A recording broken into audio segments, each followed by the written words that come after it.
आवाज ठीक से आ रही है ना सभी को? हाँ जी प्रभु जी, आ रही है। ओके, ठीक है, धन्यवाद। ओके, चलिए हम कक्षा का प्रारंभ करते हैं। हरे कृष्णा। सभी माता जी और प्रभु जी का बहुत बहुत स्वागत है आज की तीसरे दिन के हरे कक्षा कृष्णा में। प्रभु जी।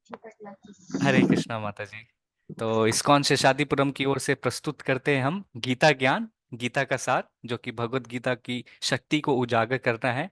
और ये प्रोग्राम की एक देखिएगा विशेषताएं जो हैं कि जब तीसरे दिन में हम पहुंचे, अंत में जब 18 दिनवा का जब हम अंत में जब पहुंचेंगे, तो आपको इतना ज्ञान जरूर हो जाएगा भगवान के कृपा से कि भगवत गीता को का जो ज्ञान है और जो संदेश है उसको अपने लाइफ में जो है जीवन में आप कैसे अपना सकें, आपको मैं इतना श्योरिटी के साथ दे सकता हूँ। तो आइए हम लोग आगे बढ़ते हैं। और गौरंगी बैंगलोरेश्वरी, जगन्नाथ बलदेव सुभद्रा माई से आशीर्वाद लेते हैं, गौर निताई से आशीर्वाद लेते हैं, गुरु परंपरा से आशीर्वाद लेते हैं कि कक्षा को जो है हम लोग प्रारंभ करते हैं और अच्छे से जो है भगवत गीता का ज्ञान जो है आप सभी तक पहुंच पाए। तो कहते हैं प्रार्थना बहुत ही अनिवार्य है। प्रार्थना से हमारे दिल की शुद्धि होती है और जो भगवान का जो संदेश है हमारे दिल तक जो है पहुंच सकता है। तो मैं एक एक लाइन जो हूँ रिपीट करूंगा, मतलब गाऊंगा, और आप जो है मेरे साथ जो है गा सकते हैं, हम सभी जो है गाएंगे। तो पहला लाइन है, ठीक है, मैं जल्दी गाऊंगा, कल थोड़ा ज्यादा समय लग गया था। ओम अज्ञाना तिमिरांधस्य ज्ञाना जना शलाकया। तो आप सभी जो है अनम्यूट करके रिपीट कर सकते हैं मेरे साथ। ओम अज्ञान ओम तिम्रान्धस्य अज्ञानतिमिरान्धस्य ज्ञानाञ्जनशलाकया ज्ञानाञ्जनशलाकया चक्षुरुन्मिलितं येन तस्मै श्री गुरुवे नमः। चक्षुरुन्मिलितं येन तस्मै श्रीगुरुवे तस्मै नमः। नमः। नमः। नमः ओम विष्णुपदाय कृष्णपृष्ठाय भूतले नमो ओम ओम विष्णुपदाय विष्णुपदाय पदाय कृष्ण कृष्णपृष्ठाय पृष्ठाय भूतले भूतले श्रीमते भक्ति वेदांता स्वामिनी इति नामिने। श्रीमती श्रीमते भक्ति भक्ति वेदांता वेदांत स्वामी इति नामिने। नामिने। नमस्ते सरस्वती देवे गौरवाणी प्रचारिणे। नमस्ते नमस्ते सरस्वती सरस्वती देवे देवी गौरवाणी प्रचारिणे। गौरवाणी प्रचारिणे। निर्विशेष शून्यवादी पाश्चात्य देशतारिणे। निर्विशेष निर्विशेषण्यवादी शून्यवादी पाश्चात्य पाश्चात्य देश तारिणे। जय जय श्री कृष्ण चैतन्य प्रभु नित्यानंदा। जय जय श्री श्री कृष्ण चैतन्य प्रभु चैतन्य प्रभु नित्यानंद। नित्यानंद। श्री अद्वैता गदाधरा श्रीवासति गौर भक्त विंदा। श्री श्री अद्वैत अद्वैत गदाधर गदाधर शिवासादि गौर भक्त भक्तिवृंदा। वृंदा। हरे कृष्णा कृष्णा कृष्णा हरे हरे, हरे कृष्णा कृष्णा कृष्णा हरे हरे। हरे रामा रामा रामा हरे हरे। हरे हरे राम राम हरे हरे राम राम राम राम हरे हरे। हरे कृष्णा कृष्णा कृष्णा हरे हरे, हरे हरे कृष्णा कृष्णा हरे हरे। हरे रामा रामा रामा हरे हरे। हरे हरे राम हरे राम राम राम हरे हरे। धन्यवाद। नमः ओं विष्णुपदाय कृष्णपृष्ठाय भूतले श्रीमते जयपताका स्वामिनीति नामिने नमाचार्य पदाय निताय कृपपदायिनी गौरकतधामदय नगर ग्रामतारिणी मुखम करोति वाचालं पंगुं गिरिं यत् कृपातहम् अहं वन्दे श्रीगुरुं परमानंद माधवं श्री चैतन्य ईश्वरम्।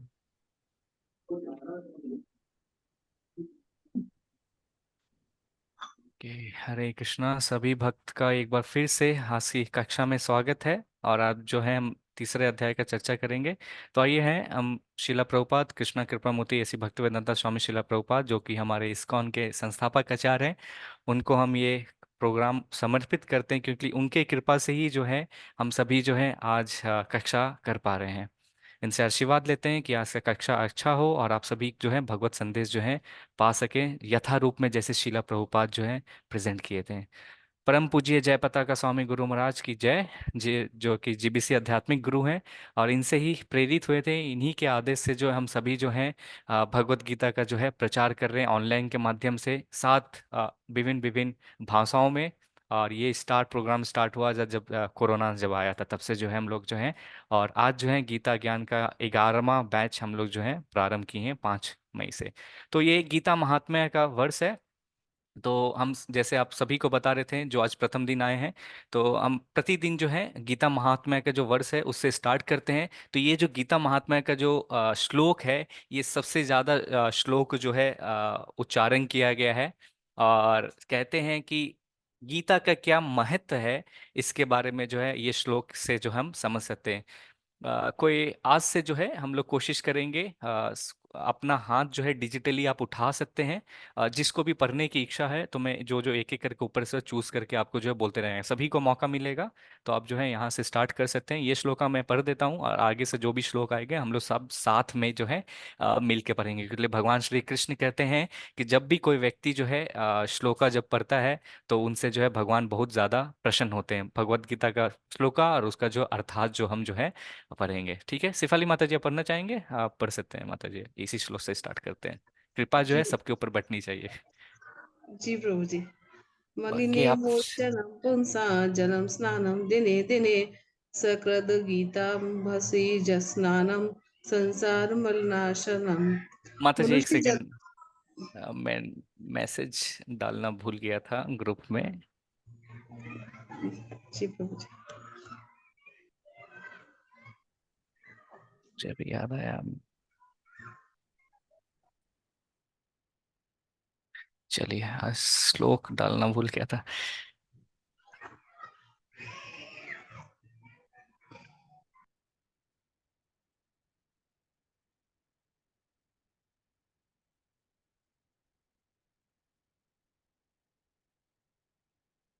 जी माता जी, फिर से पढ़िए, माफी समझ आऊंगा सभी जन, थोड़ा और 1 मिनट। प्रभु जी श्लोक पढ़ो फिर से। नहीं नहीं, श्लोक नहीं, आप सिर्फ अर्थात पढ़ लीजिए। जी प्रभु जी।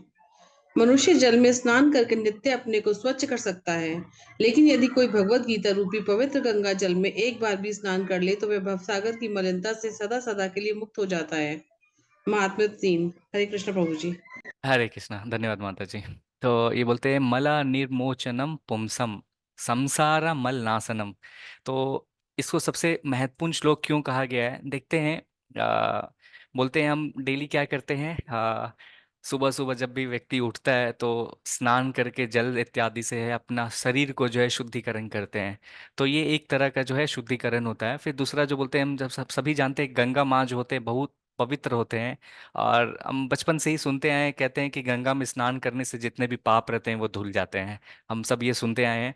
और ये सोचिए यहाँ पे भगवान कह रहे हैं कि जिस तरह गंगा में धुलने से जो पाप धुलते हैं, तो गंगा है वास्तव में कहाँ से आए? ये गंगा जो है भगवान के चरण से आए हैं।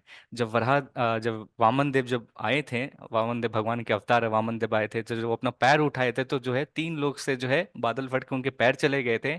और जो उनके पैर से जो है गंगा यहाँ पे आए।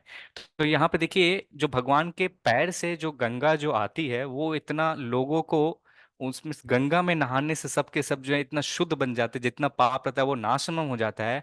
ये भगवत गीता जो भगवान के मुख से आ रहा है, तो सोचिए अगर कोई व्यक्ति डेली इसके श्लोक में अगर डेली पुनः पुनः स्नान अगर करता है, तो भगवान यहाँ पे कह रहे हैं इस भव सागर में जितनी भी उसके हृदय में जितनी भी मलिनता है वो सदा सदा के लिए जो रहता है, वो इंसान जो है मुक्त हो जाता है और भगवान के धाम जो है चला जाता है। तो ये महत्व है भगवत गीता का, कि जब भी कोई व्यक्ति जो है भगवत गीता को पढ़ता है और अपने लाइफ में जो है अपनाता है, तो वो जो है भव सागर के बंधन को पार करके जो है भगवान के धाम जा सकते हैं। तो ये गीता महात्म्य है। आज जो है हम अध्याय तीसरा जो है स्टार्ट करने वाले हैं। इस अध्याय का नाम जो है कर्म योग है। स्टार्ट करने से पहले मैं कुछ प्रश्न है आप सभी से पूछना चाहूंगा। जैसे कि कहें, अध्याय पहला जो है हम पढ़े थे उसका क्या नाम था? कोई भी माता जी प्रभु जी हैं, अनम्यूट करके बता सकते हैं। प्रभु जी मैं बता दूं। जी शिफाली माता जी।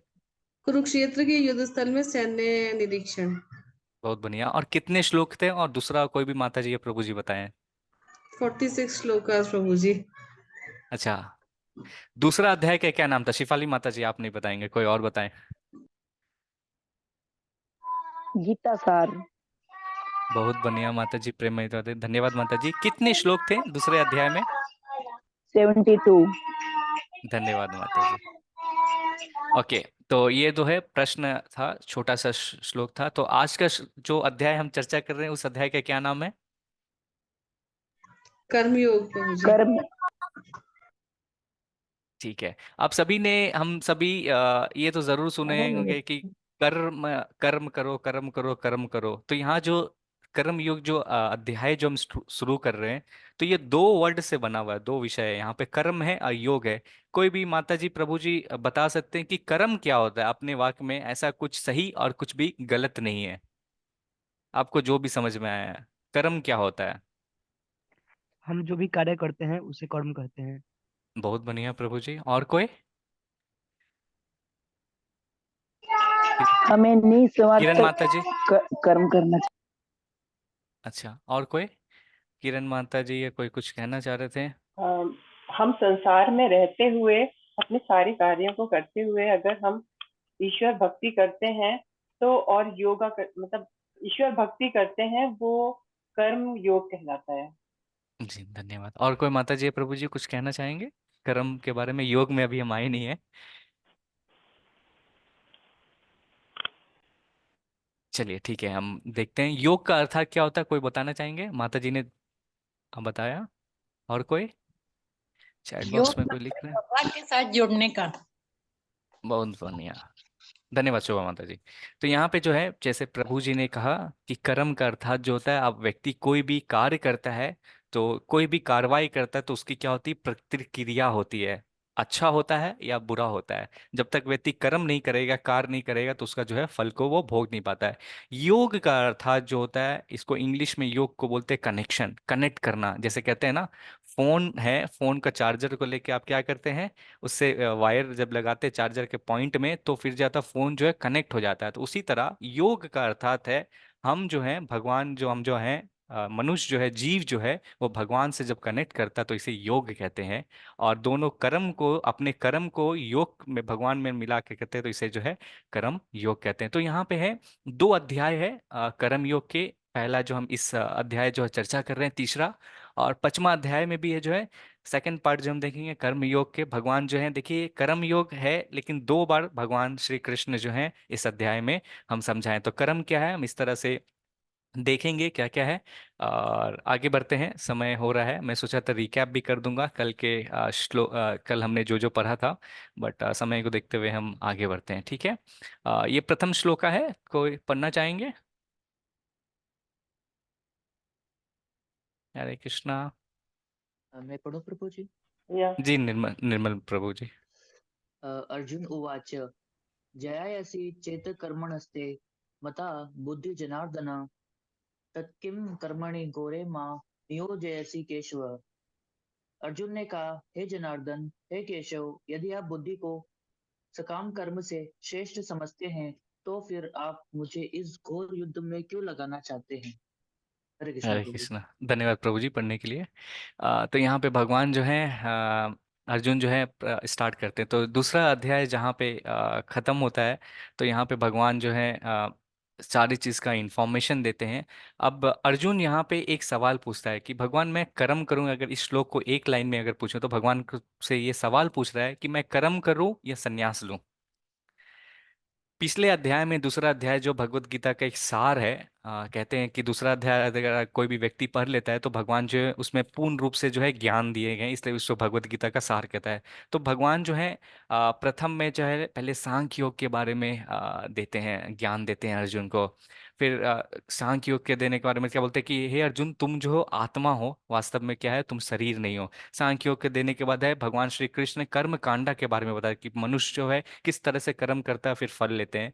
फिर जो है भगवान जो है बुद्धि योग के बारे में बताते हैं, फिर कर्म योग के बारे में बताते हैं, फिर निष्काम कर्म योग के बारे में बताते हैं। लेकिन जो एक भी जो क्वेश्चन और आंसर जो रहता है, जो पूरा ज्ञान जो भगवान उसमें देते हैं, एक भी ऑर्डर वाइज में नहीं रहता है। लेकिन इस अध्याय से जो है भगवान जो है अर्जुन के जो भी प्रश्न है एक एक करके जो है देखेंगे, एक एक जो भगवत गीता 3 से लेके जो अंतिम 18 तक जो है सिस्टमैटिक वे में जो है क्वेश्चन करके एक एक जो प्रश्न है उसको खंडित कर रहे हैं, और फिर जो है भगवान आगे दे रहे हैं। तो यहाँ पे कर्म का अर्थात जो क्या होता है, कार्रवाई करना, एक्शन। कुछ भी चीज को इंग्लिश में बोलते हैं एक्शन, एक्शन का मतलब कार्रवाई करना, और जो भी प्रतिफल होता है उसको बोलते हैं रिएक्शन। दो हाथ है, दोनों को ऐसे ही ये किए, कर्म हुआ, और इसका प्रतिफल क्या हुआ, इससे ध्वनि निकली, ताली बजी, तो ये हो गए एक्शन और रिएक्शन, कार्रवाई और प्रतिक्रिया। तो यहाँ पे बोल रहे हैं अर्जुन को जो है बुद्धि मिली, और बुद्धि के बाद वो समझ गया कि वास्तव में मैं क्या हूँ, मैं एक आत्मा हूँ। तो भगवान श्री कृष्ण से यहाँ से पूछ रहा है कि मुझे काम करना चाहिए कि मैं सिर्फ ऐसे, आपने तो कहा कि मैं आत्मा हूँ, तो मुझे काम नहीं करना चाहिए, कि कोई भी गतिविधि नहीं करना चाहिए। कृष्ण हरे को जो कृष्ण अर्जुन प्रभु जी, जो, आवाज आ गई प्रभु जी। परम धाम प्रभु आवाज आ रही है? हरे कृष्ण। जी प्रभु जी। यस प्रभु, अभी आ रही है। अब ओके। आ रही है, हाँ। कहाँ तक क्लास सुने थे? नहीं प्रभु प्रभु जी, प्रैक्टिकल केवल एक सेकंड के दो लिए गई सेकंड थी के लिए। शायद। अच्छा ठीक है। ठीक है, मैं बता रहा था कि अर्जुन जो है बोलते हैं कि मैं आत्मा हूँ, और अब भगवान आपने तो कहा है कि मैं आत्मा हूँ, और आत्मा को जो है उसको बैठना कोई भी काम नहीं करना चाहिए, तो इस तरह से कैसे होगा? तो वो बोल रहे हैं, और पिछले श्लोक में हमने देखा था अध्याय में, भगवान श्री कृष्ण को जो अर्जुन जो है बोलता है कि हे भगवान, कृपया करके मुझे ज्ञान दीजिए, मैं आपका शिष्य हूँ और आप मेरे गुरु हैं। तो यहाँ पे बोलते हैं कि आप क्यों चाहते हैं कि मैं ये जो इतना घमासान जो युद्ध होने वाला है, आप तो पहले मुझे बुद्धि ज्ञान के हिसाब से पहले बता रहे हैं कि मैं एक आत्मा है, और आप फिर मुझे यहाँ पे कर्म करने के लिए कह रहे हैं, आप मुझसे कह रहे हैं कि आप लड़ाई करो। तो आप पहले आत्म लेवल पे बोल रहे हैं, तो इस तरह से बोल रहे हैं अर्जुन जो है, बोल रहे हैं कि मैं बहुत ज्यादा कंफ्यूज हो गया हूँ भगवान, कि मतलब एक्चुअली में करना क्या है आप दे रहे हैं। तो इस आगे की श्लोक देखते हैं। ये कौन पढ़ना चाहेंगे? कोई भी माता जी, प्रभु जी, अभी बहुत सारे श्लोक हैं, सभी को मौका मिलेगा। कोई नहीं? जी अच्छा प्रभु जी ठीक है। पढ़ू। जी प्रेम माता जी। व्यामिश्रणव वाक्येन बुद्धि बुद्ध बुद्ध बुद्धिम मोहय शिव मे तद्देव तद्देकं वद निश्चित्य येन श्रेयः हमान्योयाम्। आपके व्यामिश्रित अनेकार्थ उपदेशों से मेरी बुद्धि मोहित हो गई है, अतः कृपा करके निश्चय पूर्वक मुझे बताए कि इनमें से मेरे लिए सर्वाधिक श्रेयस्कर क्या होगा। हरे कृष्णा। धन्यवाद प्रेम माता जी पढ़ने के लिए। तो यहाँ पे जो है अर्जुन जो है भगवान श्री कृष्ण से कह रहे हैं कि हे भगवान, आप तो मुझे दो तरह का इंस्ट्रक्शन दे रहे हैं, दो चीज का पालन करने का। पहले तो आप कह रहे हैं कि तुम आत्मा हो, फिर बोल रहे हो कि कर्म करो, फिर बोलते हैं संन्यास भी ले लो। क्या करना है? कर्म कर्म करना है या मुझे संन्यास लेना है? क्या करना है? मुझे समझ में नहीं आ रहा है।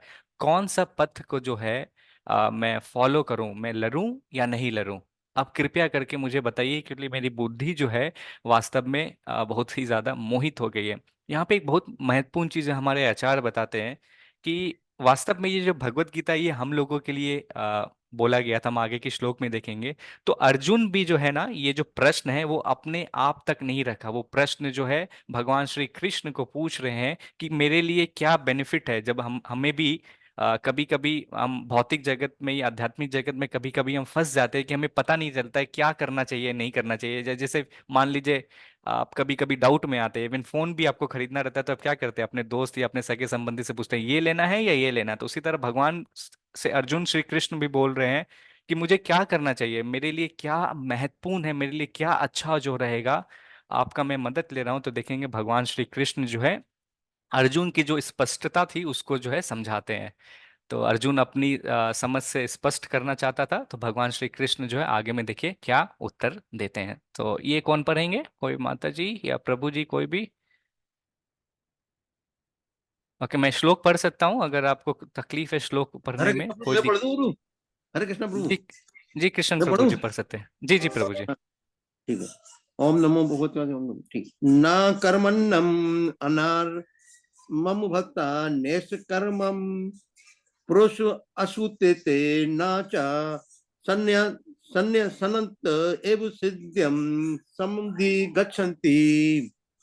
ना तो कर्म से विमुख होकर कोई कर्म फल से छुटकारा पा सकता है, और ना केवल संन्यास से सिद्धि प्राप्त की जा सकती है। हरे कृष्णा प्रभु। हरे कृष्ण। धन्यवाद प्रभु जी पढ़ने के लिए।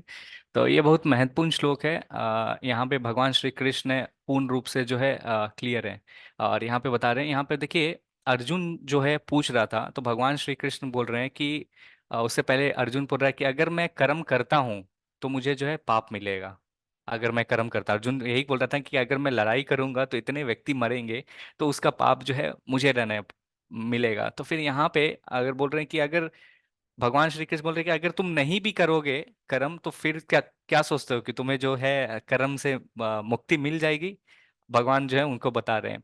अभी हम कैसे समझ सकते हैं, भगवान श्री कृष्ण यहाँ पे बता रहे हैं कि कर्म से व्यक्ति को जो है विमुख नहीं होना चाहिए, और क्यों बोल रहे हैं, कर्म से छुटकारा नहीं पाया जा सकता है, और ना ही संन्यास से कोई व्यक्ति जो है सिद्धि पा सकता है। तो भगवान यहाँ श्री कृष्ण बता रहे हैं कि व्यक्ति को जो है जीवन व्यापन करने के लिए जो है उसे जो है काम करना पड़ता है। ऐसा नहीं है कि हम बैठ जाएंगे सारी चीज को छोड़ दें और हम सोचेंगे इसको हम त्याग दिए हैं, तो उसका हम कैसे त्याग कर सकते हैं। तो यहाँ पे भगवान श्री कृष्ण बोल रहे हैं कि आप जो है जो कर्म जो है, कर्म को आप छोड़ नहीं सकते हैं, आप कर्म को बिना छोड़े हुए आप सिद्धि नहीं पा सकते, कर्म को बिना छोड़े हुए आप पुनः नहीं बन सकते। तो कर्मा का मतलब ही जो होता है, आप जो भी कार्रवाई करिएगा उसका जो है प्रतिक्रिया पड़ेगा। तो यहाँ पे बोल रहे हैं कि आप कर्म अगर छोड़ के आप सोचते हैं कि आप सारे सिद्धि उपलब्धि कर सकते, तो नहीं हो सकता है। तो कैसे समझ सकते हैं कि मैं यहाँ पे बैठा हुआ हूँ, मैंने सोचा कि चलो मैं बाहर नहीं जाऊंगा तो मैं किसी का हत्या नहीं करूंगा या कोई भी कर्म नहीं करूंगा तो किसी को दुख नहीं पहुंचेगा या कुछ भी नहीं होगा, या किसी से बात नहीं करूंगा तो फिर जो है किसी को कष्ट नहीं पहुंचे। इस तरह से हम व्यक्ति जो है विभिन्न विभिन्न प्रकार के सोचते हैं। इवन हम कुछ किसी से बात नहीं भी करें, किसी को हम कष्ट नहीं भी पहुंचाएं, किसी से हम बाहर में जाके काम नहीं करें, हम सिर्फ घर में भी बैठे रहेंगे, तो देखते हैं जब हम चलते रहते हैं तो छोटा सा चींटी भी जो हमारे पाँव के नीचे आ जाता है, और हम अनजाने में जो है बिना देखे हुए उसको जो है मसल देते हैं, और मसल जाने के बाद जो है उसकी जो है मृत्यु हो जाती है। अब उसके जो बोलते हैं अब चींटी के ऊपर चढ़े अनजाने में भी, तो अब इसकी भी तो मृत्यु हुई, अब उसका भी प्रतिफल हमें मिलेगा, अब उसकी प्रतिक्रिया जो फल जो है। तो फिर क्वेश्चन जो रह जाता है कि हम कहाँ जाएं और कैसे करें। तो यहाँ पे भगवान श्री कृष्ण बोल रहे हैं कि आगे में बताएंगे कि आपको कर्म करना पड़ेगा, आप ऐसा ना सोचिए कि कर्म नहीं करेंगे तो आपको जो है परफेक्ट इंसान बन जाएंगे, आप सब कुछ हो जाएगा। तो यहाँ पे किस तरह से समझ सकते हैं, हम सभी जो है खाना तो जरूर बनाते हैं घर में, तो कभी कभी होता है किसी दिन ना खाने में जो है नमक बहुत ज्यादा पड़ जाती है। तो खाने में अगर नमक बहुत ज्यादा पड़ जाती है, तो ऐसा ज्यादा पड़ गया कि जैसे मान लीजिए आप मीठा बना रहे हैं, मीठा के चीनी डालने के बदले नमक डाल दिए, तो वो ऐसा हो जाती है कि वो आप खा नहीं सकते हैं। तो अगर मान लीजिए अगर हम उस दिन ये सोचेंगे कि जैसे माँ होती है जो घर में जो भी खाना बनाते हैं, अगर वो उस दिन ये सोचे कि आज मैं खाना नहीं बनाऊंगी या खाना नहीं बनाऊंगा, तो फिर क्या होगा, जितने भी परिवार के सदस्य जो रहेंगे वो खाना नहीं खा पाएंगे। तो यहाँ पे क्या होगा, कर्म जो है, कर्म तो करना ही पड़ेगा, नहीं करिएगा तो फिर क्या होगा। तो अब भगवान श्री कृष्ण बोल रहे हैं कि मेरे को वो खाना जो ऑफर करके फिर भोग लगाते हैं, तो फिर क्या होता है, उससे जो है पाप नहीं मिलता। फिर दूसरे यहाँ पे श्लोक में बता रहे सन्यास ही सब चीज का गारंटी नहीं देता है कि आप जो है एकदम सिद्ध पुरुष बन जाएंगे। सभी विभाग विभाग में आप देखिएगा कि सभी सभी का कुछ ना कुछ जो है रिस्पॉन्सिबिलिटी रहता है। टीचर का काम क्या है, पढ़ाना रहता है। दान करते हैं, वो क्या चीज का दान करते हैं, आपको ज्ञान देते हैं। ज्ञान, टीचर अगर ना हो तो हम, शिक्षक जो नहीं रहोगा तो हम कुछ भी चीज सीख नहीं पाते हैं। फिर जो पेरेंट्स होते हैं, पेरेंट्स के कारण जो माता पिता होते हैं उनके कारण ही जो हम जो जीव रहते हैं इस भौतिक संसार में आते हैं। फिर जो रहते हैं साधु होते हैं, देवताज होते हैं, तो सब सभी हम जिस सोसाइटी में रहते हैं तो सभी का कुछ ना कुछ रिस्पॉन्सिबिलिटीज होता है, तो सभी का कुछ ना कुछ कर्म करना पड़ता है। अगर वो कर्म नहीं करेगा तो फिर क्या हो जाता है, फिर यहाँ पे फिर वो आता है कि हम इस भौतिक संसार में अगर हम रहते हैं तो क्या कहते हैं, हमें कुछ जीने के लिए जो है हमें काम करना पड़ेगा। तो भगवान श्री कृष्ण अर्जुन को यहाँ पे ये बता रहे हैं कि तुम्हारा भी नित्य कर्म है, तुम्हें जो है कर्म करना पड़ेगा, संन्यास लेने से नहीं होगा। नेक्स्ट श्लोक में हम जाते हैं। ये कौन पढ़ना चाहेंगे? मैं श्लोक पढ़ सकता हूँ, आप मीनिंग भी कम से कम पढ़िए, क्योंकि पढ़ने से जो होता है आपको जो है भगवान की कृपा मिलेगी, क्योंकि भगवान एक श्लोक भी कोई व्यक्ति पढ़ता है तो भगवान उसको कभी भूलते नहीं है, इसलिए मैं सभी से निवेदन प्रभु कर जी रहा हूँ। मैं पढ़ूं। जी लता माता जी। तान्या माता जी अपने नियतम एक श्लोक कुरु पढ़ लीजिएगा। नियतम कुरु कर्म तत्त्वं कर्म ज्यायो प्रियकर्मणः शरीर यात्रापि च तेन प्रसिद्ध प्रसिद्धये द कर्मणः। अपना नियत कर्म करो, क्योंकि कर्म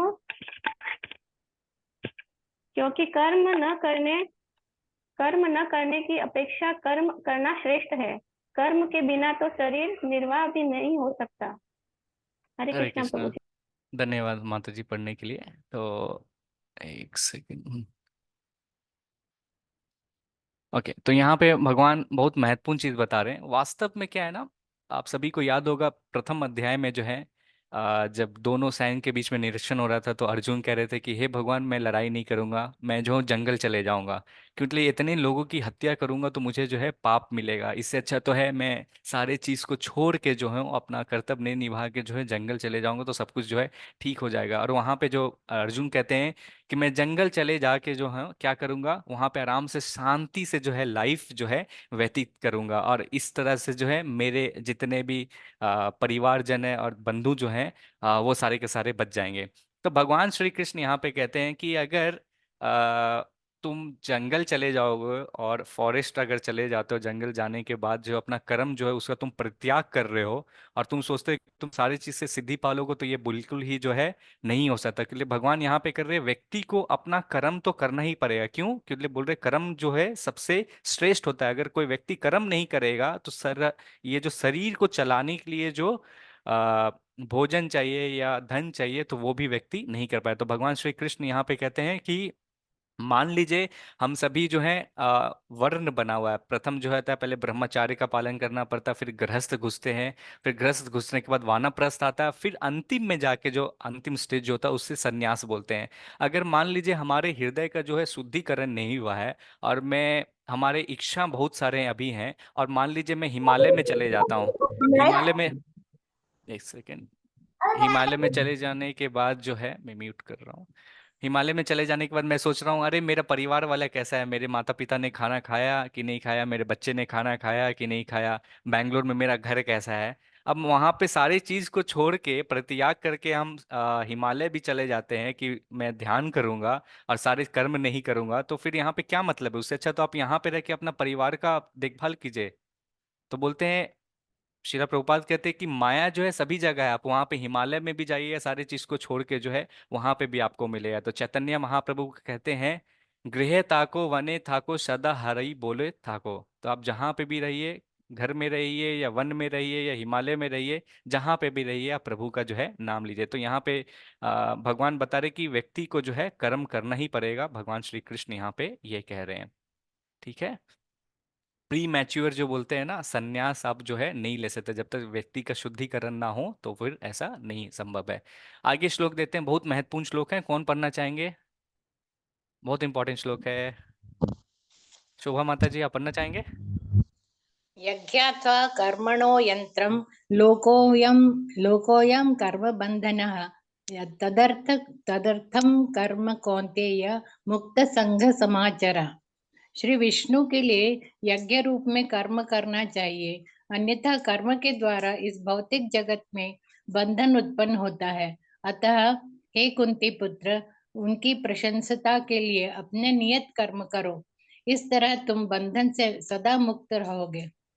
हरे कृष्णा, धन्यवाद शोभा माता जी पढ़ने के लिए। भगवान यहाँ पे बहुत ज़्यादा महत्वपूर्ण चीज़ बता रहे हैं। यहाँ पे कह रहे हैं कि व्यक्ति को जो है, अर्जुन कह रहा था, तीसरा जो रीज़न दिया था कि हे भगवान, अगर सभी लोगों को जो है मैं डर रहा हूँ, क्या चीज़ से डर रहा हूँ? कि इतने लोग जब मर जाएंगे तो मुझे जो है पाप मिलेगा। कृष्ण भगवान यहाँ पे कह रहे हैं कि तुम पाप से न मत डरो।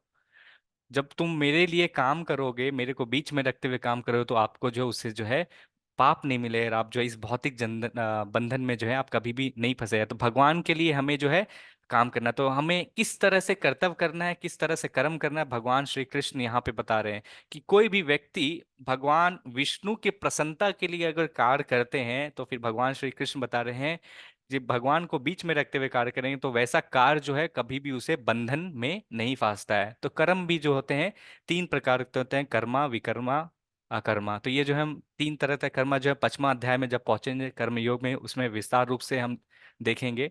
तो कर्म के भी अलग अलग प्रकार होते हैं। इसको देखिए, ये जो भगवान श्री कृष्ण जो है बता रहे हैं, तो वेरी बहुत अच्छे से बता रहे हैं कि आपको जो है काम करना है, जो भी करो, क्योंकि जो भी यज्ञ करते हैं तो उसका जो प्रथम जो रहता है भगवान विष्णु को देते हैं। आप जो भी काम कर रहे हैं, आप भगवान को बीच में मन में रखते हुए कर सके तो आपको जो है प्रतिफल आपको नहीं मिलेगा। आप जो भी काम करिए, तो इस तरह से प्रैक्टिकल वे अर्जुना को बता रहे हैं कि आप वर्क करो। आप खाना बना रहे हैं, आप खाइए, तो उससे क्या होता है, कर्म मिलता है। लेकिन खाना बना रहे हैं भगवान को, हम जब भोग लगाते हैं फिर खाते हैं, तो उससे जो है हमें कर्म नहीं मिलता, क्योंकि वो जो भोग जो है हम भगवान के लिए बनाते हैं और फिर जो है हम उसे प्रसाद के रूप में ग्रहण करते हैं। अब देखिए, हमारे पास मोटरसाइकिल या कार होगी तो हम उससे क्या करते हैं, हम कहीं कहीं घूमने के लिए जाते हैं, कहीं कहीं जब हम घूमने जाते हैं हम तो फिर उससे भी कर्म मिलते हैं, कभी कभी मान लीजिए आ गया। और वही मोटरसाइकिल या कार को कभी कभी हम मंदिर अगर चले जाते हैं तो देखिए कर्म को क्या हो गया, भगवान को बीच में रख के हम ये कर लिए कि भगवान को बीच में रख के हम अपना ये मोटरसाइकिल या कार उसको भी यूज कर ले। तो इस तरह से हमें जो है भगवान श्री कृष्ण को बीच में रखते हुए सारे कार्य करेंगे तो हमें जो है रिएक्शन नहीं मिलेगा उस कर्म से। ठीक है, अब देखिए मैं आप सभी के सामने एक स्लाइड रखूंगा, ये दोनों में क्या अंतर है। ये जो स्लाइड आपके सामने आ रही है, दो फोटो है, कोई बता सकते हैं आपको क्या समझ में आ रहा है इस दोनों स्लाइड से? हरे यही कृष्णा। चाकू एक तो, हाँ, एक ही चाकू से दो काम हो सकता है, जैसे एक ही जान बचा सकते हैं और एक को ऐसा मार भी सकते हैं। प्रभु जी एक जिंदगी लेने वाला है। बहुत सही, बहुत सही। प्रेमा माता जी भी सही बोले, लता माता जी भी सही बोले। और किसी भक्त का कोई विचार है, आप बोल सकते हैं, आपको क्या समझ में आया? एक अच्छे काम के लिए इस्तेमाल किया जा रहा है चाकू एक जगह, दूसरी जगह गलत इरादे से जी, चाकू का इरादा इस्तेमाल। बहुत सही है जी। रचना माता जी धन्यवाद, बहुत अच्छा बताया। तो यहाँ पे धन्यवाद। देखिए एक ही चीज है, हथियार जो क्या है एक ही है, चाकू है। अब लेकिन इसी चीज से जो देखिए दो काम हो रहा है। एक जो इंसान जो है उस चाकू से अपराध कर रहा है, दूसरा जो है डॉक्टर जो रहते हैं उसी चाकू से किसी का जान बचाते हैं। देखिए चाकू से एक क्या कर रहा है, किसी को काट के मारता है, और एक चाकू से उसको काट के उसको बचा रहा है, उसकी चिकित्सा कर रहा है। तो यहाँ पे देखिए एक ही कर्म व्यक्ति कर रहा है, और कर्म फल करने का जो औजार भी है वही है, लेकिन दोनों के जो कर्म फल है क्या है, उसके जो अंत रिजल्ट जो उसे जो मिली, प्रतिफल जो मिला, प्रतिक्रिया जो देखिए, कार्रवाई दोनों क्या कर रहे हैं चाकू से, लेकिन इसकी जो प्रतिक्रिया जो हुई दोनों की जो है अलग होती है। तो यहाँ पे क्या कर रहे हैं, नाइफ जो है, जो चाकू जो है उसको यूज कर रहे हैं। तो क्या होता है, अगर ये व्यक्ति जब चाकू यूज करता है तो इस चाकू यूज करने के बाद क्या होता है, उसे जेल जाना पड़ता है। दूसरी तरफ जब डॉक्टर जब किसी के जान बचाता है, वो व्यक्ति जब ठीक हो जाता है, उठने के बाद वो डॉक्टर को बोलता है धन्यवाद आपने जो है मेरी जान बचा ली। तो देखिए यहाँ पे दोनों व्यक्ति जो है, अगर हम उसी तरह भगवान को बीच में रखते हुए अगर कर्म करेंगे तो व्यक्ति को जो है कर्म नहीं मिलेगा। एक मैं और उदाहरण देता हूँ, ये दो फोटो में किसको क्या समझ में आ रहा है? ये प्रभु जी फर्स्ट फोटो में तो ये अपनी कंट्री के लिए डिफेंस है, और सेकंड में ये टेररिस्ट हैं जो कि ओके। लोगों को मार रहे हैं। और इसमें कर्म और फल में नहीं बनेगी क्योंकि अपनी एक कंट्री के लिए लड़ रहे हैं। उसमें एक एक गंदे सेकेंड। कर्म के लिए लड़ रहा है, हाँ हाँ। एक गंदे कर्म के लिए लड़ रहा है, एक अपने सुरक्षा के लिए लड़ रहे हैं। प्रभु जी हरे कृष्णा। अच्छा, दोनों में कॉमन क्या है? कॉमन वेपन मीन्स बंदूक ही यूज आजाद हुआ है, गन। बंदूक। मैंने पूछा आंसर है, अब मैं पूछ रहा दोनों में कॉमन क्या है? गन है बंदूक प्रभु जी। बंदूक। गन है। और कोई माता जी या प्रभु जी कुछ आपके समझ दोनों से जो जाने आ रहा है इस लेते पिक्चर को हैं। देख के आप बता सकते हैं। जी अभय प्रभु जी क्या कह रहे हैं? सर बोल रहे हैं अरुणा ना कि माता जी आप दोनों कुछ कहना किसी न चाह रहे किसी थे? को जान लेते हैं। प्रभु अभय प्रभु जी आपकी आवाज ठीक से नहीं आ रही है। अरुणा माता जी आप कुछ कहना चाह रहे थे, आप कह हरे कृष्ण सकते प्रभु, हैं। मैं बताऊं?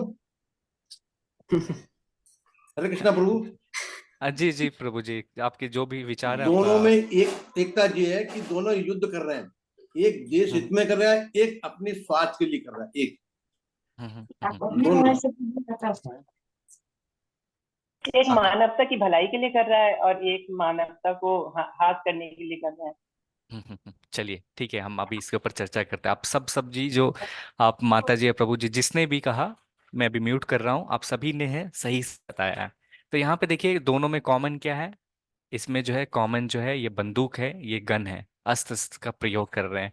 तो यहाँ पे जो है ये आर्मी है। हर एक देश के अंदर जो आर्मी जो सेना जो होते हैं, यहाँ पे क्या कर रहे हैं, ये जो आर्मी जो सेना है क्या कर रहे हैं, देश की रक्षा कर रहे हैं। यहाँ पे भी क्या कर रहे हैं, किसी व्यक्ति को वो मार रहे हैं। किसको मार रहे हैं, जो दुश्मन है उसको मार रहे हैं। और इसके प्रतिफल क्या होता है, यहाँ पे इससे प्रतिफल करते तो इसे क्या है, सरकार की तरफ से इसे जो है मेडल मिलता है।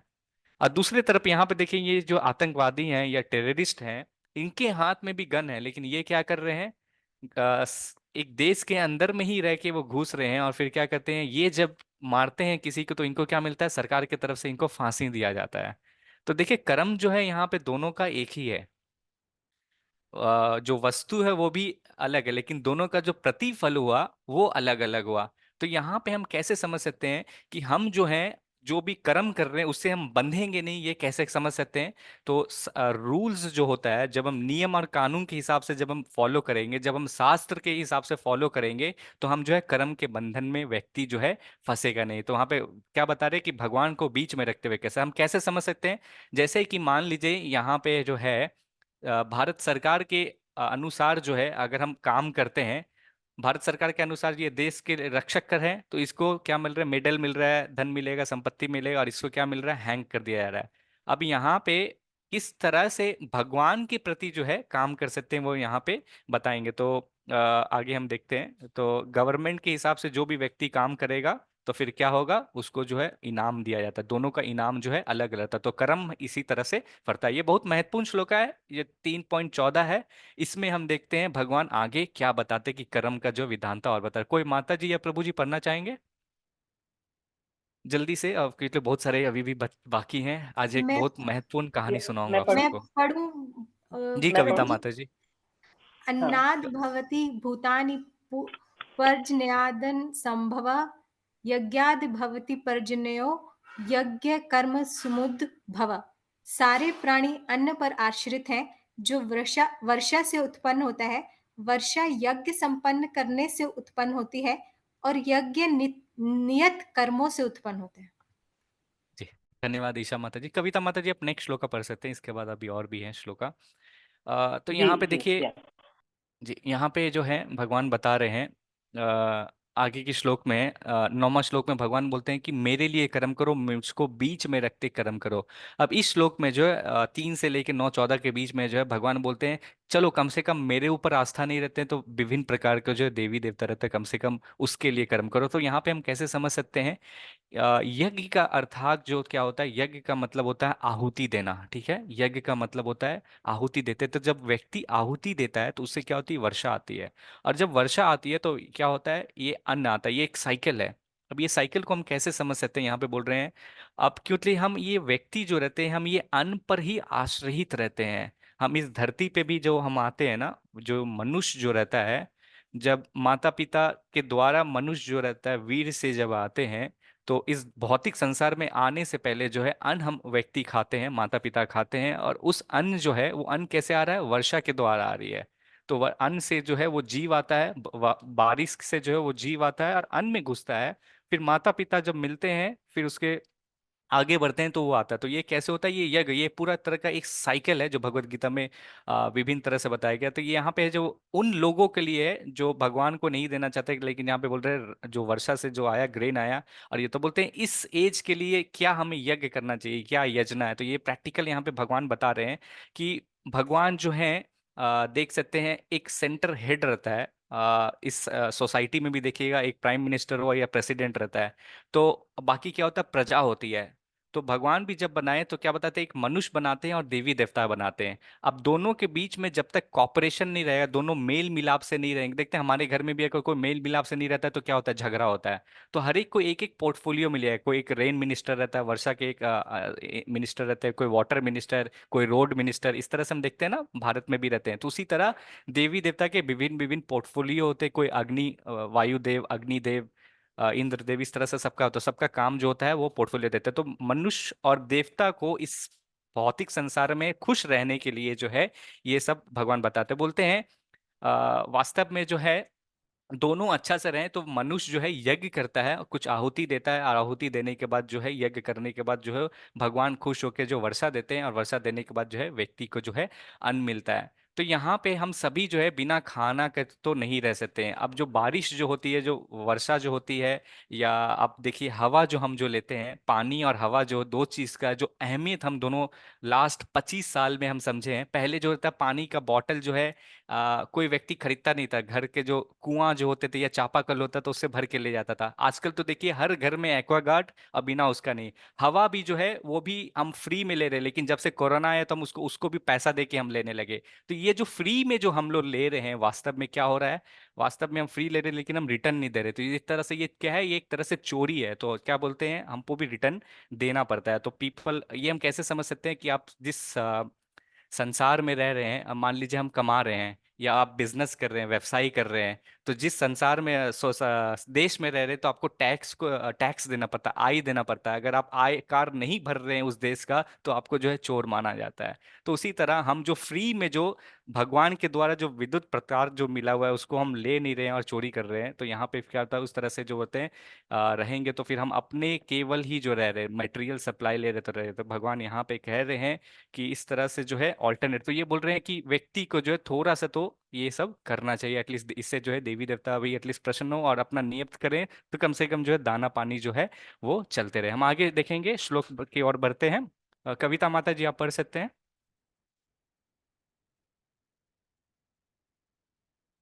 हरे कृष्णा, कविता माता जी आप अनम्यूट कर सकते हैं, आप पढ़ना चाहते थे। या हरे कृष्ण। यद्यदाचरति श्रेष्ठ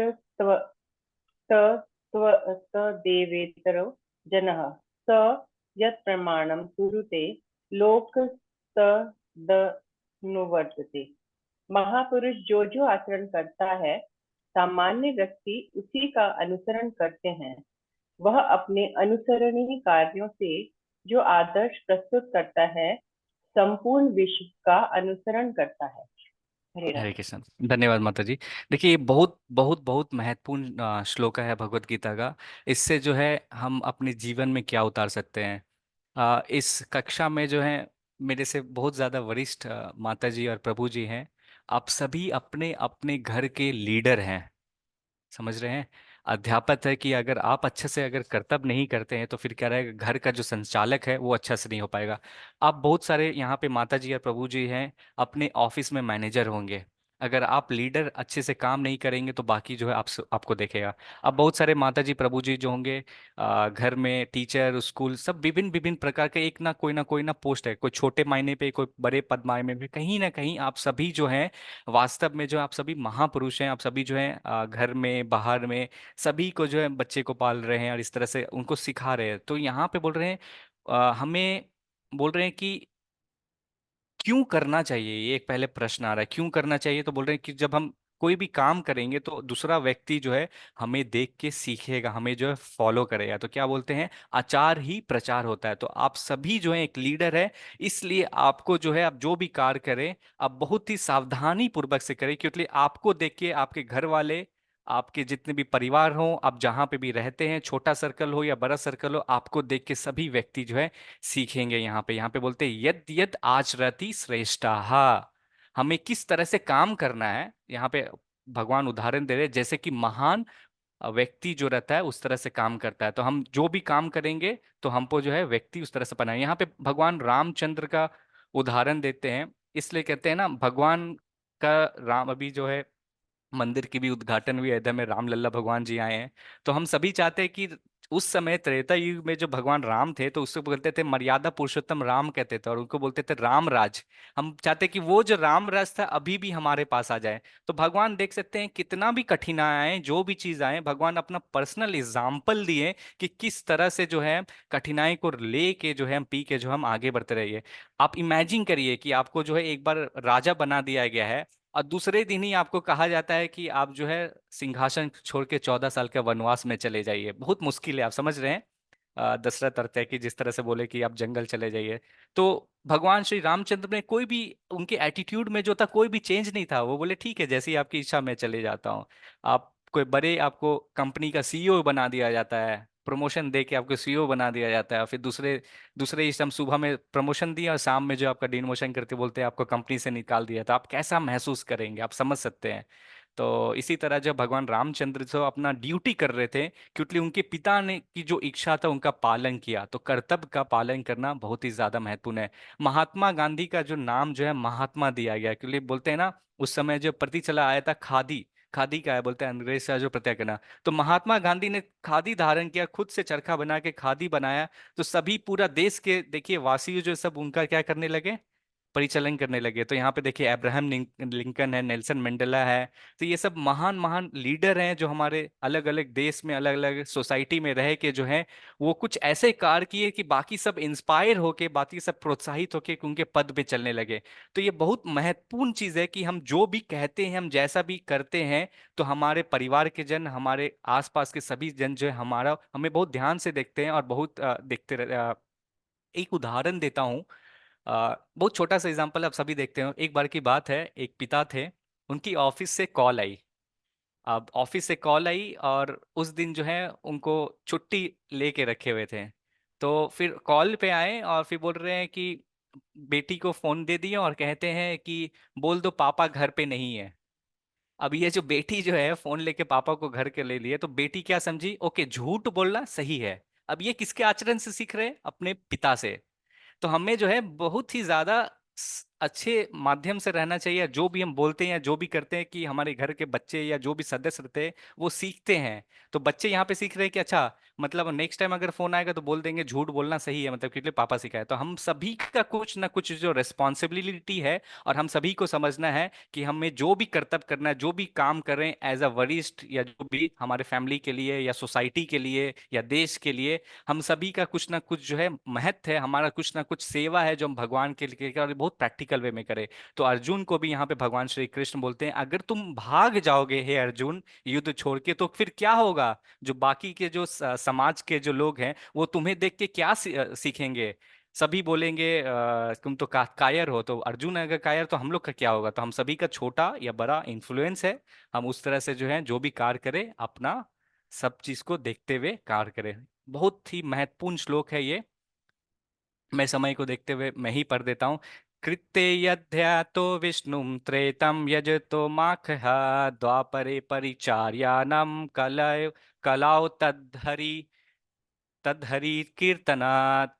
तो यहाँ पे भगवान बोल रहे हैं कि हर एक युग का जो है, अब देखिए हम लोग जो है ये जो भगवत गीता हुआ था करीब करीब द्वापर युग में था। अब 5,000 साल पार हो गया है, हम सभी जो है कलयुग में। तो हमारे मन में प्रश्न आ सकता है। तो ये तो भगवान श्री कृष्ण अर्जुन को बोले थे। तो हर एक युग का एक धर्म होता है, और हर एक युग में धर्म जो रहता है क्या रहता है। तो बोलते हैं सतयुग में जो था, कहते हैं सतयुग में जो फल जो प्राप्त, जो भी व्यक्ति कर्म करता था उसे फल प्राप्त करने का क्या होता था, बोलते थे यहाँ पे भगवान कह रहे हैं त्रायते ध्यातो विष्णु। अगर कोई व्यक्ति भगवान विष्णु के ऊपर ध्यान करता था, तो उस समय जो सतयुग में जो व्यक्ति जो है 1,00,000 साल तक जीते थे, उसकी आयु थी। तो उतना देर तक वो यज्ञ कर सकते थे। अब यहाँ पे जो बोलते हैं वही फल जो है, सेम चीज त्रेता युग में कोई व्यक्ति जो है जो 10,000 साल तक जीता है, तो त्रेता युग में क्या करता है, यज्ञ तो मखाया, यज्ञ करता है तो भगवान की प्राप्ति होता है।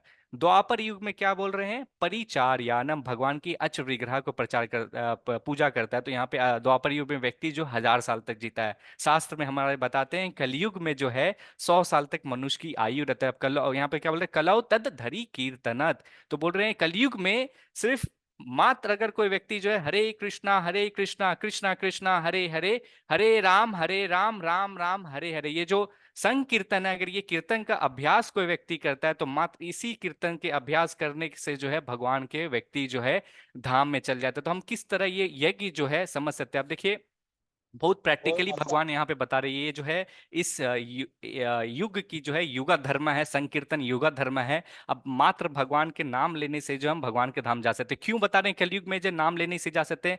अब देखिए जब हम बैठते हैं, हम 5 मिनट ऐसे पालथी मार के बैठेंगे, बोलते हैं पीठ में दर्द होने लगी, बड़ा कठिनाई है बैठने में। यज्ञ में जो है, यज्ञ में कहा जाता है शास्त्र के विधि के अनुसार, यज्ञ में जब भी कोई होते हैं तो वहां पे एकदम स्वच्छ रहता है, कुछ भी गंदगी नहीं रहती, और कुछ भी गंदगी नहीं रहती है, और एक भी जो जीव जीव जो रहती है उसकी हत्या नहीं होना चाहिए। तो पहले की यज्ञ जो होती थी त्रेता युग में, जो ब्राह्मण जो रहते थे इतना पावरफुल मंत्र व्याकरण करते थे, वो मंत्र का उच्चारण करने से जो है अग्नि उसके कुंड में आ जाती थी। कुंड में आ जाने से जो है भगवान को इस तरह से यज्ञ करते हैं। अभी तो देखिए अगर घी खरीदने जाइए तो घी में जो है डालडा मिल जाता है। तो आप यज्ञ कैसे करेंगे, सामग्री ही सही नहीं है। ब्राह्मण के पास जाएंगे, बोलेंगे यज्ञ करना, बोलते कितना दक्षिणा दोगे, दक्षिणा दोगे तो ही घर में आएंगे। तो इस तरह विभिन्न विभिन्न प्रकार के देखिए अलग अलग, कोई अच्छा से उच्चारण नहीं सकता था। द्वापर युग में आचर विग्रह का है। अब देखिए घर बैठे ही आप हरे कृष्णा महामंत्र का जप के लिए आप जो है भगवान के धाम जा सकते हैं। ये जो है संकीर्तन यद है, आपको ध्यान यज्ञ करने से जो है यहाँ पे ही बैठने से ही जो है सारा फल जो है आपको प्राप्त हो जाए, जो अलग युग में मिलता था। ये एक फेमस श्लोक है, मैं ही पढ़ देता हूँ। कृष्णा वर्णम तिशि कृष्णम संगोपांग आस्तरा प्रसादनम यज्ञ संकीर्तन प्रायर यजंती ही सुमेध सहा। ये कोई मीनिंग पढ़ना चाहेंगे, कोई भक्त, कोई भी माता जी, प्रभु जी? जी मैं हरे पढ़ूँ कृष्णा। ओके, हेलो तान्या माता जी आप पढ़ लीजिए। ओके। कलयुग में बुद्धिमान व्यक्ति ईश्वर के उस अवतार की पूजा करने के लिए सामूहिक कीर्तन संकीर्तन करते हैं, जो निरंतर कृष्ण के नाम का गायन करता है। यद्यपि उसका वर्ण श्यामल कृष्ण नहीं है, किंतु वह साक्षात कृष्ण है। वह अपने संगियों, सेवकों, आयुधों तथा विश्वास पात्र साथियों की संगत में रहता है। ओके, एक माता जी पढ़ना चाह रहे थे, आप फिर से एक बार रिपीट कर सकते हैं बाकी भक्तों के लिए? आई गेस कोई माता जी थे, हाँ जी हरे कृष्ण। नमस्कार। मोनिका माता जी आप पढ़ना चाह रहे थे, एक हाँ बार इसी को पढ़ दीजिए। हाँ। जी माता जी। कलयुग में बुद्धिमान व्यक्ति ईश्वर के उस अवतार की पूजा करने के लिए सामूहिक कीर्तन करते हैं, जो निरंतर कृष्ण के नाम का गायन करता है। यद्यपि उसका वर्ण श्यामल नहीं है, किंतु वह साक्षात कृष्ण है। वह अपने संगियों, सेवकों, आयुधों तथा विश्वास पात्र साथियों की संगत में रहता है। धन्यवाद। धन्यवाद माता जी। तो ये जो कलयुग, जो हम जो युग में रह रहे हैं, कलयुग में जो कहा जाता है 4,32,000 साल है, और केवल जो है अभी 5,000 साल पार हुआ है, 4,27,000 साल अभी और भी बाकी है। तो यहाँ पे बोल रही है, ये जो एज जो है कली का, जो बुद्धिमान व्यक्ति जो रहते हैं क्या करते हैं? कीर्तन करते हैं। क्या चीज करते हैं? नाम संकीर्तन करते हैं। हम यहाँ पे नाम संकीर्तन करते हैं। अब ये कीर्तन कैसे करते हैं? हरे कृष्णा कृष्णा कृष्णा हरे हरे, हरे राम राम राम हरे। ये जो यहाँ पे जो फोटो आप देख पा रहे होंगे, ये यहाँ पे चैतन्य महाप्रभु हैं जो पीला में देख रहे हैं। ये केवल जो है 500 साल पहले ही जो इस धरती पर आए हैं, और ये और कोई नहीं, भगवान श्री कृष्ण है। भगवान श्री कृष्ण जब भी आते हैं तो उसके शास्त्र में वर्णन रहता है। तो ये जो है कैसे आते हैं? अकेले नहीं आते हैं, अपने साथ जो है संगो पांडव सभी के साथ, अपने जितने भी रहते हैं सबके साथ आते हैं। तो महाप्रभु जो हैं ये और कोई, चैतन्य महाप्रभु इनका नाम है। ये स्वर्ण वन में ये भगवान श्री कृष्ण है, जो एक जीव दो शरीर, भगवान श्री कृष्ण और श्रीमती राधा रानी दोनों का मिश्रण करके जो है यहाँ पर आए हैं, और ये एक भक्त के रूप में आए हैं। और भगवान जो है ये हमें बताएं कि किस तरह हमें भक्ति करना है, किस तरह हमें हरि नाम लेना है, और हरि नाम का जो हमें प्रचार करना है। और जब हम हरि नाम का नाम लेते हैं तो व्यक्ति के अंदर जो भी कल्मश रहता है, जो भी दुख रहता है, वास्तव में आप देखेंगे कि सारे कल्मश जो है खत्म हो जाता है, और हम जो है अंदर आत्मा से जो है हम जो है शांति महसूस करते हैं। तो इसी से मैं आपको एक प्रैक्टिकली टिप देना चाहूंगा, और इसी के हम 11 बार जो है हरे कृष्णा महामंत्र का अभी उच्चारण करेंगे। आप सभी जो है मेरे साथ जो है हरे कृष्णा महामंत्र का जप कर सकते हैं, और फिर हम देखेंगे कैसा आपको अनुभव होता है, और फिर जो हम कक्षा की ओर आगे बढ़ेंगे। बहुत महत्वपूर्ण अभी कक्षा है, 5 मिनट और लूंगा।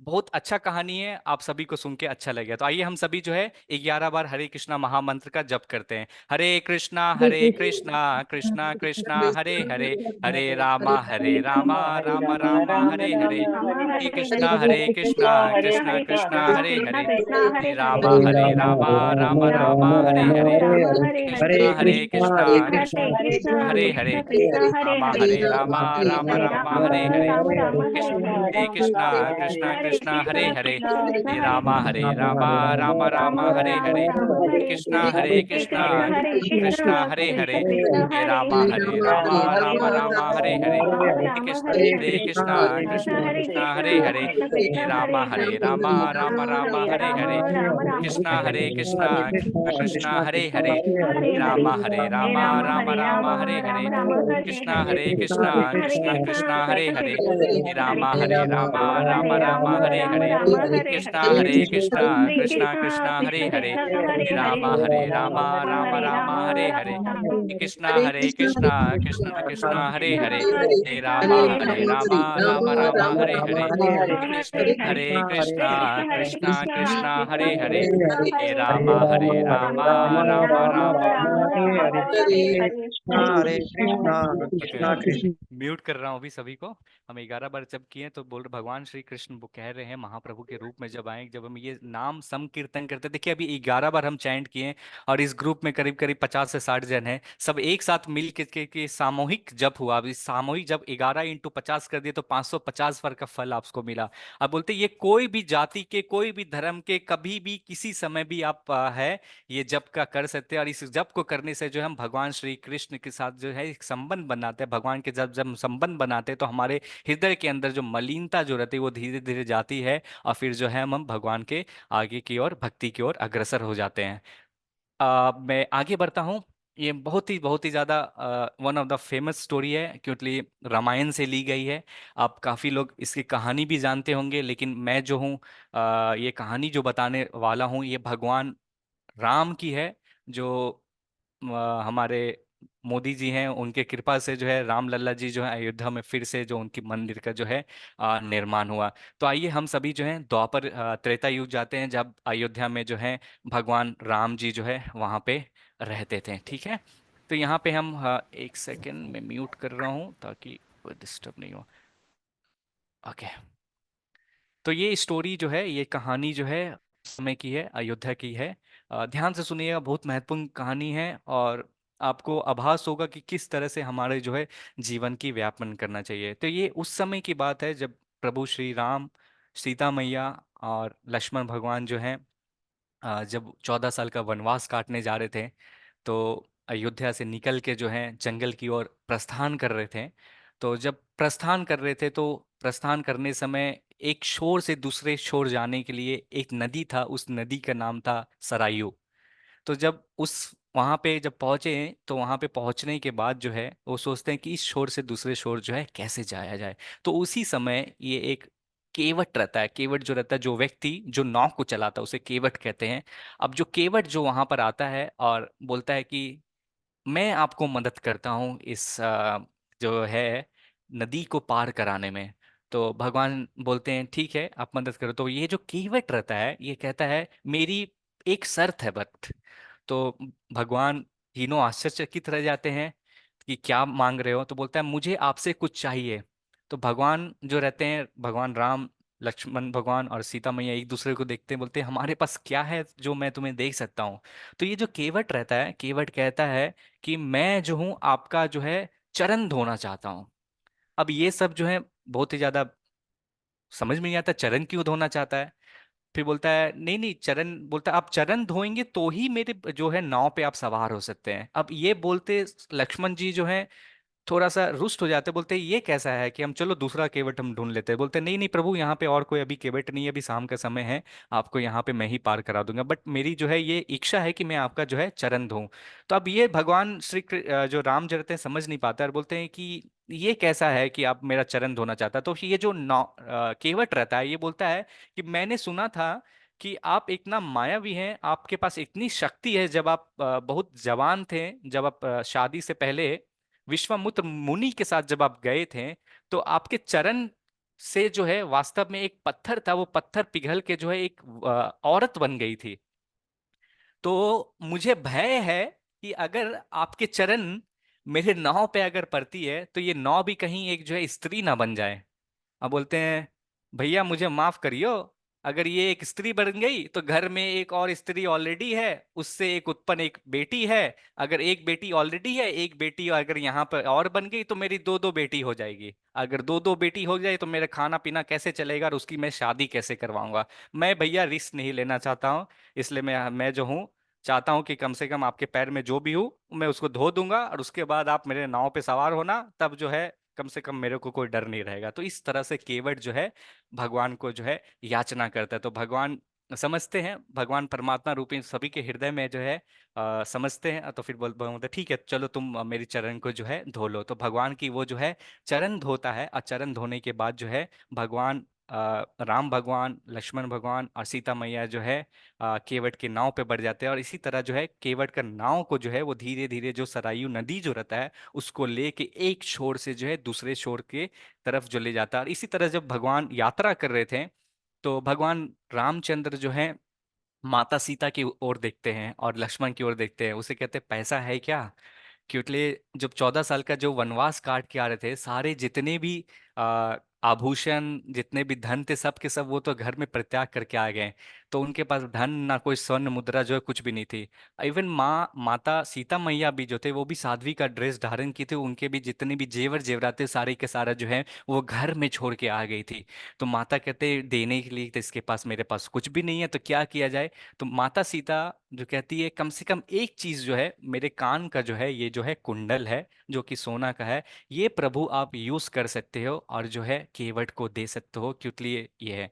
तो भगवान समझ जाते हैं, और जब नाव जो रहता है एक शोर से दूसरे शोर में आता है तो भगवान जो है केवट को जो है ये अंगूठी देते, बोलते हे केवट, तुमने जो मुझे इस नदी से दूसरे शोर से जो यात्रा जो कराया, इसके बदले जो है मैं तुम्हें कुछ देना चाहता हूँ, ये सोने का जो ये जो कान का जो कुंडल है माता, ये चाहे ले लो। बोलते नहीं नहीं नहीं नहीं नहीं नहीं, ये नहीं चाहिए। बोलता मेरे पास और कुछ नहीं है देने के लिए। तो बोलते हैं मैं नहीं ले सकता, ये जो केवट रहता है मैं ये नहीं ले सकता हूँ। तो बोलता है क्यों नहीं ले सकते हो। तो बोलते हैं नहीं, मैं इसलिए नहीं ले सकता हूँ क्योंकि लिए मैंने कोई आपके जो है एहसान नहीं किया, मैं और आप जो हैं दोनों का दोनों जो है एक ही काम करते हैं। और तो बोलते हैं दोनों का दोनों एक ही काम करते हैं तो मतलब क्या है। तो बोलता है हम दोनों का जो बिजनेस है ना, दोनों का बिजनेस सेम है, दोनों सेम प्रोफेशन में है, दोनों का जो कार है सेम है। और जो व्यक्ति का जो प्रोफेशन सेम रहता है एक दूसरा से जो है धन जो रहता है एक्सचेंज नहीं कर सकते। तो उदाहरण के तौर पे जो केवट फी कहता है, मान लीजिए एक नाई है, अगर उस नाई को जो है सर के बाल कटाने हैं तो वो दूसरे नाई के पास जाता है, और दोनों जो दोस्त है, जो दो नाई है, एक दूसरे का बाल काटना रहेगा तो एक दूसरे का बाल काट देता है, फिर एक दूसरे से पैसा तो नहीं लेगा ना, क्योंकि इसी तरह से दोनों एक दूसरे को मदद कर देता है। तो हम बोल रहे हैं इसी तरह जो दो दोस्त जो रहते हैं ना वो एक दूसरे से पैसा नहीं लेते हैं। तो अब भगवान श्री कृष्ण बोलते हैं कि तुम्हारा क्या मतलब है, मैं समझ नहीं पा रहा हूँ, मैं बहुत ही ज्यादा कंफ्यूज हो गया हूँ, तुम विस्तार रूप से बताए। तुम्हारा कहने का अर्थात है हम दोनों सेम प्रोफेशन के हैं, दोनों का सेम काम है, मतलब मैं भी नाव चलाता हूँ क्या। तो केवट बोलता है नहीं नहीं नहीं भगवान, आप नाव नहीं चलाते, मेरा कहने का अर्थात ये है। बोलते हैं कि मेरा जॉब है, मेरा जो काम क्या है, यात्रियों को नदी के, सरायू नदी को एक छोर से दूसरे छोर ले जाता हूँ।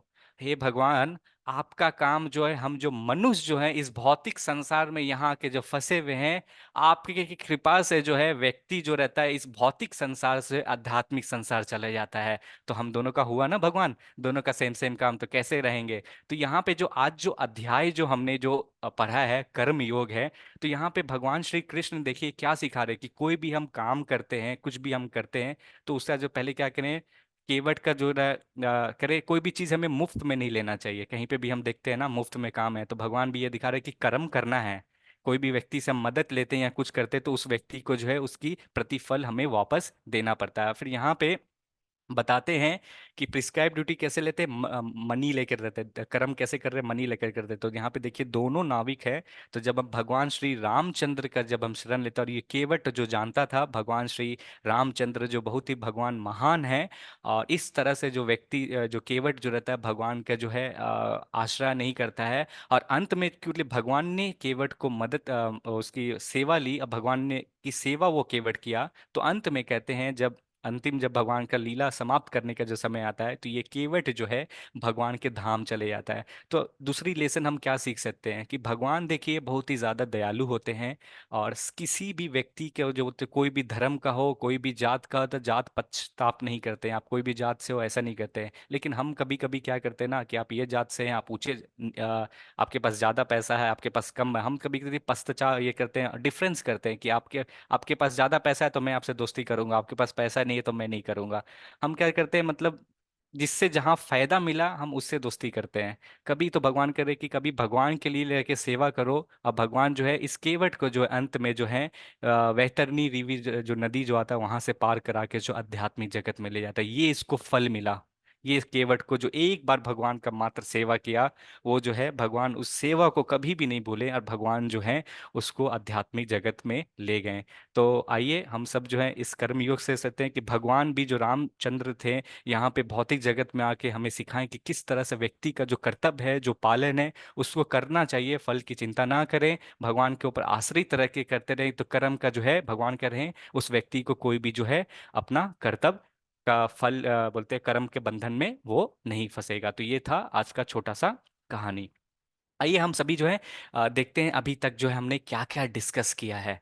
तो हमने देखा कि अर्जुन का स्पष्टीकरण भगवान करते हैं। अर्जुन पूछता है कर्म करें या त्याग करें, तो भगवान बोलते हैं नहीं, त्याग से बेटर है कर्म करना, क्योंकि तुम त्याग करोगे तो मन मन तो विचलित रहेगा, नहीं रहे। कर्म करने से जो रहता है रिस्पॉन्सिबिलिटी सभी का होता है, तो कर्म जो है व्यक्ति को करना चाहिए। फिर बोलते हैं कृत्रिम योग में त्याग करिए ना, बोलते हैं ना, कृष्ण भगवान बोलते हैं कि हमें जो है ऐसा नहीं कि मन में जो बहुत सारे व्यक्ति रहते, संन्यास का हम आगे के चैप्टर में देखेंगे, संन्यास का धारण के लिए मैं सब कुछ तो त्याग त्याग दिया हूँ। अरे आपके पास है क्या ये त्याग? नहीं, ये इस तरह से है। शिला प्रभुपाद बताते हैं कि मान लीजिए आपके घर में आता हूँ, आपके घर में फ्रिज है, आपके घर में फ्रीज कर देख के बोलता हूं, मैं इस फ्रिज को त्याग कर रहा हूँ। अरे भाई आपका है ही क्या जो आप त्याग कर रहे हो? तो फ्रिज तो मेरा है। तो यहाँ पे इसी बोलते हैं जो हमें अपूर्णता से जो है हमें आर्टिफिशियली जो है वो रिनाउंस नहीं करना, हमें उसका संन्यास नहीं लेना है। तो इससे क्या होगा, ना तो हम शांति पा सकेंगे पूर्णतः, और हमारा जो मन जो है भटकते रहेगा। हम सब चीज को छोड़ के, घर बार को छोड़ के हिमालय चले जाएंगे तो क्या होगा, हम उसके बारे में सोचते रहेंगे। फिर भगवान बताते हैं कि सिद्धि बोलते हैं परफेक्शन जो है सिद्धि करने का बोलते हैं त्याग करने से नहीं होता, बल्कि जब हम भगवान की ईश्वर के कार्य में जब हम लगाते, ईश्वर की क्रियाएं में लगाते, तो उससे जो है व्यक्ति जो है सिद्धि पा सकता है। तब जो बोलते हैं जो भी गतिविधि करो भगवान को बीच में रखते हुए करिए। फिर हम आगे देखे थे कि विष्णु के लिए यज्ञ के रूप में जो किया गया कार्य जो रहता है मनुष्य को बंधन के रूप में नहीं बांधता। बाकी कोई भी कार्य करिए तो आपको क्या रहता है, या तो पुण्य मिलेगा या तो आपको हानि मिलेगा। तो ये कारण में, लेकिन भगवान को बीच में रखते हुए करते हो तो उससे जो होता है कोई भी पाप फल या पुण्य फल नहीं मिलता है। फिर हम आगे देखे थे, चर्चा की थी हम जो रहते हैं ना, ऑफर रहता है ना, कभी कभी देखते हैं ऑफर आया है, रिजल्ट, हम बोलते हैं अगर ये कर्म करेंगे तो मेरे को ये मिलेगा, मेरे को प्रॉफिट कहाँ से मिल रहा है? तो बोल रहे जो भी कर्म करिए आप ये मत सोचिए कि मेरे को रिजल्ट मिलेगा कि नहीं मिलेगा, आपको कर्म करना है। ऐसा नहीं है कि आपको खाली बैठ जाना, आपका जो भी काम है, आपको आप स्टूडेंट है तो आपको पढ़ाई करनी है, आप जॉब कर रहे हैं तो आपको जॉब करनी है, आप बिजनेस कर रहे हैं तो आपको बिजनेस करिए, क्योंकि अगर आप ये काम नहीं करिएगा तो आपके परिवारजन कैसे चलेंगे? क्योंकि शरीर का निर्वहन तो करना पड़ेगा। फिर बता रहे निर्धारित कर्तव्य क्या है, व्यक्ति का यज्ञ करना होता है। जब हम यज्ञ की आहुति देते हैं तो फिर हमें जो है देवी देवता और हमारे बीच में जो रहता है सब कुछ रहता है। आप बोलते हैं हमने डिस्कस किया कि विभिन्न युग में जो है अलग अलग यज्ञ मतलब भगवान बता रहे थे कि इस शास्त्र में मेंशन है कि अगर आप ये यज्ञ करते हैं तो आप मेरे धाम जो है वापस आ सकते हैं। तो यहाँ पे हमने 4 युग के बारे में डिस्कस किया, सत्य युग, त्रेता युग, द्वापर युग, कलयुग। तो सबसे महंता जो बोलते हैं सबसे अच्छा युग जो है कलयुग है। जो कलयुग में जो बताते हैं कि मात्र जो है चैंटिंग करने से ही जो है आप भगवान के धाम जा सकते हैं। मोक्ष आप जो है इसी मात्र हरे कृष्णा कृष्णा कृष्णा हरे हरे, हरे राम राम राम हरे हरे, मात्र आप चैंटिंग करने से जो है भगवान के धाम जा सकते हैं। तो श्रीमद् भागवतम में कहा जाता है कि ये जो कलयुग का जो एज जो है, हम जो मनुष्य जो रहते हैं हमारे अंदर 6 अवगुणता होते हैं। हम क्या रहते हैं, हमेशा लड़ाई करते रहते हैं, हम बहुत ही आलसी होते हैं, कोई भी काम नहीं करना चाहेंगे, हमेशा क्या रहते हैं, ये हमें क्या करना है हमें वो पता नहीं, हमेशा क्या रहते हैं मिसगाइडेड रहते हैं कि ये सही है या ये सही है, हमें कोई बताने वाला चाहिए। और फिर तो उसके बाद जो रहता था हम, ये बहुत फेमस चीज है जो चौथा जो विशेषताएं कलयुग के लक्षण जो हैं भगवान बताते हैं कि हमेशा समझेंगे मैं तो बहुत ही ज्यादा मतलब मेरा तो भाग ही फूटा हुआ है, हमेशा कहते हैं मैं बहुत ही ज्यादा अनलकी है, मेरे साथ ही खराब होता है, हमेशा हम सोचते हैं। तो यहाँ पे शास्त्र में ये बता रहा है, और वो बोलते हैं कलयुग में और तो और ये सब होने के बावजूद भी जो व्यक्ति जो रहेगा हमेशा ही परेशान रहेगा। तो ये कलयुग के लक्षण है, इससे बाहर आना है तो हमें जब हरे कृष्णा महामंत्र का जब हम भगवान के जब हम आश्रित रहते हैं, भगवान के जब हम शरण जब लेते हैं तो फिर क्या होगा, धीरे धीरे जो है हमारे हृदय के अंदर जो है मलिनता जो है वो धीरे धीरे जाते रहेगा। और फिर हमारा जो शास्त्र के मुताबिक जो हमारा जो धर्म है हम उसको कर्तव्य की तरफ पालन करके जो है हम इसी जन्म में जो है भगवान के धाम हम जा सकते हैं। ये कर्म योग अभी कंप्लीट नहीं हुआ है, ये कर्म योग जो है फिर से भगवान जो है कंटिन्यू करेंगे पिछला 5वां चैप्टर में। कल बहुत बहुत ज्यादा महत्वपूर्ण चैप्टर है। भगवान जो है दिव्य ज्ञान देंगे। कल जो चौथा अध्याय है, भगवान जो है कर्म बताने के बाद भगवान जो है अर्जुन को ज्ञान देते हैं, क्योंकि बोलते हैं व्यक्ति के पास अगर ज्ञान नहीं होता है ना, तो व्यक्ति कोई भी काम नहीं कर पाएगा। अगर मान लीजिए हम अंधकार में बैठे हुए हैं और हमारे हाथ में एक टॉर्च दे दिया जाता है और उस टॉर्च को हमें मालूम नहीं है कि कैसे जलाना है और यूज करना है, तो उसे तो हम यूज ही नहीं कर पाएंगे। तो बोलते हैं, ज्ञान बहुत आवश्यकता होता है कि व्यक्ति को पता चले कि क्या सही है और क्या गलत है। कल बहुत बहुत महत्वपूर्ण कक्षा है। बिल्कुल आप आइए और जुड़िए और फिर जो है हम पढ़ेंगे। तो ये है सर्टिफिकेट है इस्कॉन से शादीपुरम। जो भी माता जी प्रभु जी जो है 12 दिन कम से कम डेली आते हैं, उसको जो है ये सर्टिफिकेट मिलेगा। और उसके साथ जो है ये जो भगवत ज्ञान जो है वो भी फ्री मिलेगा। और आप सभी माता जी प्रभु जी से निवेदन है, जब आप जूम में भी जब ज्वाइन करते हैं तो कृपया जो अपना नेम जो है जो सर्टिफिकेट में रखना चाहेंगे वो दे सकते हैं, क्योंकि मेरे पास ऑटोमेटिकली जो भी ज्वाइन करता है, जितना देर भी 1 मिनट भी ज्वाइन कर रहा है, 2 मिनट भी ज्वाइन कर रहा है, 3 मिनट भी ज्वाइन कर रहा है, उसके हिसाब से सारे रिकॉर्ड ऑटोमेटिकली बैकग्राउंड में मेरे कैप्चर हो जाते हैं। लेकिन कोई कोई फोन के नाम से ज्वाइन करते हैं तो मुझे पता नहीं चलता है, तो आप सर्टिफिकेट शायद मिस कर सकेंगे। अगर आपको ये ज्ञान चाहिए, भगवत गीता का ज्ञान चाहिए, तो आप ये जो कॉपी जो है भगवत गीता का कॉपी आप ले सकते हैं और पढ़ सकते हैं और अपने जीवन में है अपना सकते हैं। ठीक है, ये हमारी मंदिर की एड्रेस है। अगर आप शेषाद्रिपुरम बैंगलोर से हैं तो कृपया करके जो है मंदिर जा सकते हैं। संडे का संडे जो स्पेशल कार्यक्रम रहता है, भजन होता है, कीर्तन होता है, श्रीमद् भागवतम का कथा होता है, भगवान की आरती होती है, और तो और आपको फ्री में जो है भोजन मिलता है, तो आपको खाना बनाने की भी जरूरत नहीं है। ये जो है मंदिर की विशेषताएं हैं कि हमारे टेम्पल के जो अध्यक्ष है हिज ग्रेस अनुकूल केशव दास प्रभु जी, जो सभी भक्तों को जो है बोलते हैं ये जो है भगवान का मंदिर है और सभी भक्तों को जो है निशुल्क जो है भोजन मिलना चाहिए। तो हम अंतिम श्रम की ओर जाते हैं, प्रश्न उत्तर की ओर हम वो भी लेंगे। और उससे लेने से पहले आप सभी माता जी और प्रभु जी का कोटि कोटि धन्यवाद। और कक्षा में जुड़ने के लिए हम कल जो है फिर से मिलेंगे। हरे कृष्णा, दंडवत प्रणाम माता जी प्रभु जी। अगर आप कक्षा को छोड़ के जाना सकते तो जा सकते हैं। अगर किसी का प्रश्न है तो आप यहाँ पे रुक सकते हैं, हम सभी जो है चर्चा करेंगे। ठीक है, हरे कृष्णा कृष्णा कृष्णा हरे हरे, हरे राम राम राम हरे हरे। श्रीमद् भगवद गीता की जय, श्रीला प्रभुपाद की जय। जय ओके, हरे अब मैं कृष्णा निवेदन हरे करूंगा, कृष्णा। किसी का भी कुछ प्रश्न है तो वो कम से कम एटलीस्ट वीडियो भी ऑन करे, ताकि हम लोग एक दूसरा को जो है देख सके। मैं अगर पॉसिबल हो सके तो, ऐसा नहीं है कि मेरा ये मतलब नहीं है कि आप वीडियो मतलब ऑन करेंगे तो ही प्रश्न पूछ सकते हैं, बिना वीडियो ऑन किए भी प्रश्न पूछ सकते हैं। क्या होगा, हम लोग वार्तालाप कर सकते हैं, उससे जो रहेगा अच्छा रहेगा। मैं एक सेकंड रिकॉर्डिंग बंद कर दूं, कहाँ गई।